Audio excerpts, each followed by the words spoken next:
Table 2. Data shows the children who are absent in class 7 during a particular week. சரியா, இதெல்லாம் வந்து absentees.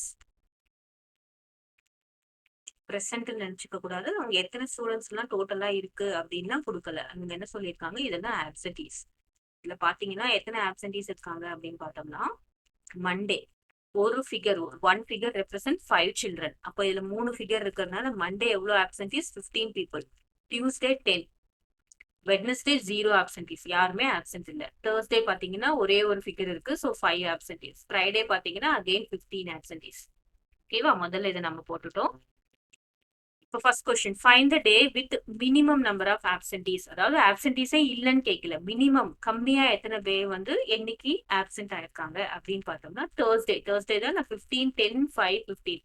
Wednesday ஏன் எழுதக்கூடாதுன்னா அவங்க கேட்குறாங்க ஆப்சென்ட் இருக்கு ஆனா மினிமம் நம்பர் ஆஃப் ஆப்சன்டீஸ். ஆப்சென்டே இல்லைன்னு கேட்டாதான் நம்ம வெட்னஸ்டே எழுதணும். இப்போ மினிமம் நம்பர் ஆஃப் ஆப்சன்டீஸ் பார்த்தீங்கன்னா Thursday.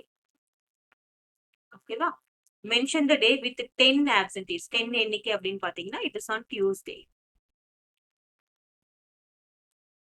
Which day of the week has no absentees. No ஆப்சன்டீஸ்னா என்ன, 0 ஆப்சன்டீஸ் என்னைக்கு அப்படின்னு பார்த்தோம்னா வெட்னஸ்டே.